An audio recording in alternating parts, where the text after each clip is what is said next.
était une fois une poulette si petite, qu'on l'appelait moitié de poulet. Elle travaillait, et à force d'économiser, elle a réussi à amasser 100 écus.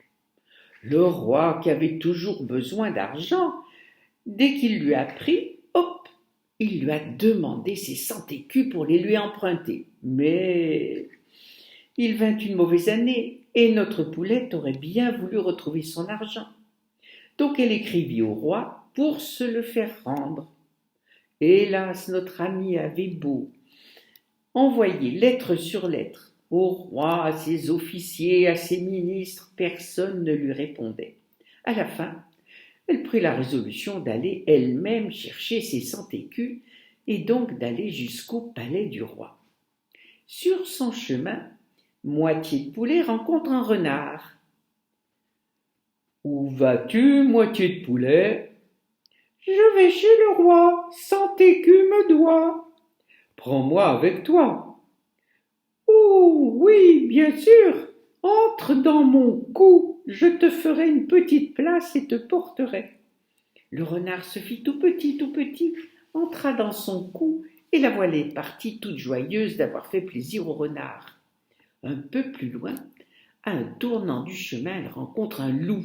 « Où vas-tu, Moitié de poulet ?»« Je vais chez le roi, 100 écus me doit. »« Prends-moi avec toi. »« Oh, j'aurai beaucoup de plaisir.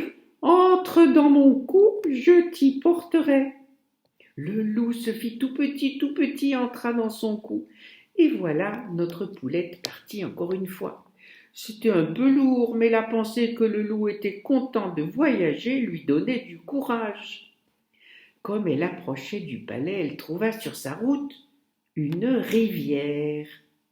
« Où vas-tu, Moitié de poulet ?»« Je vais chez le roi, 100 écus me doit. »« Prends-moi avec toi. »« Je suis déjà bien chargé. Si tu peux tenir dans mon cou, je t'y porterai. » La rivière se fit toute petite et se glissa dans son cou.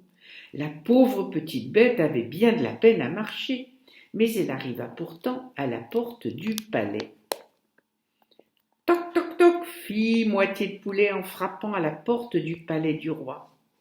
Le portier passa la tête par son carreau.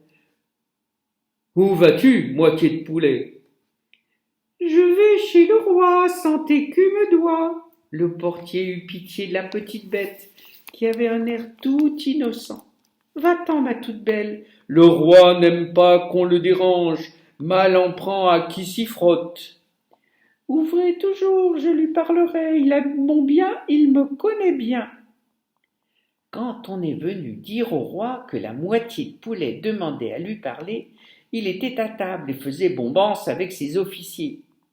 D'abord, il n'a pas été très content, car il s'est bien douté de quoi il s'agissait. Puis il s'est mis à rire. « Ha ha ha, ouvrez là, ma chère amie, et qu'on la mette dans le poulailler !» La porte s'est ouverte, et la chère amie du roi, cette pauvre poulette, est entrée tout tranquillement, persuadée qu'on allait lui rendre son argent. Mais au lieu de lui faire monter le grand escalier qui mène au roi, voilà qu'on la mène vers une petite cour. On lève un loquet, on la pousse et crac. Voilà notre poulette enfermée dans le poulailler. Le coq, qui piquait dans une épluchure de salade, la regarda d'en haut sans rien dire. Mais les poules commencèrent à poursuivre la poulette et à lui donner des coups de bec. La Moitié de poulet, qui était une personne paisible et rangée, habituée à n'avoir jamais de querelle, se trouva bien effrayée au milieu de tant d'ennemis. Elle courut vite se blottir dans un coin pour se mettre à l'abri des coups de bec des autres poules. Mais bientôt, en voyant le danger, elle cria de toutes ses forces. « Renard, renard, sors de mon cou, je suis un petit poulet perdu. » Le renard sortit de son cou et en quelques instants croqua toutes les poules, n'en laissant que les plumes et quelques os. La servante chargée de la basse-cour, qui portait à manger aux poules, ne trouva que des plumes en arrivant. Elle courut tout en pleurant prévenir le roi, qui comprit aussitôt que la moitié de poulet avait fait le coup et se faça tout rouge. « Oh, qu'on enferme cet enragé dans la bergerie, dit-il. » Et pour se consoler, il fit apporter d'autres bouteilles de vin. Une fois dans la bergerie, Moitié de poulet se vit encore plus en péril que dans le poulailler.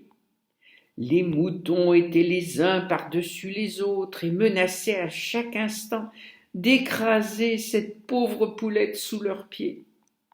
Elle était enfin parvenue à s'abriter derrière un pilier quand un gros bélier, sans même faire attention à elle, vint se coucher là et faillit l'étouffer dans son épaisse toison. « Loup, loup, sors de mon cou, je suis un petit poulet perdu. » Le loup sortit de son cou et en un clin d'œil étrangla tous les moutons. La colère du roi ne connut plus de bornes. Quand il apprit ce qui venait de se passer, il renversa les verres et les bouteilles, fit allumer un grand feu de bois dans la cheminée et envoya chercher une broche à la cuisine.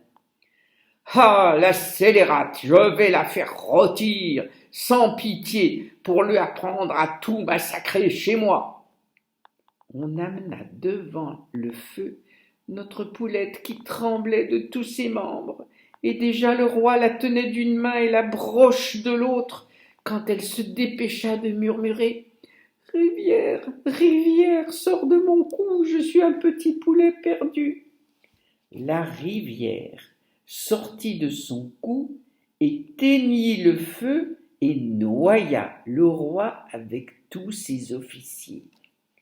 Et c'est ainsi que notre poulette, moitié de poulet, resta maîtresse du palais.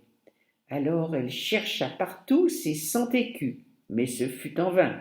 Tout son argent avait été dépensé.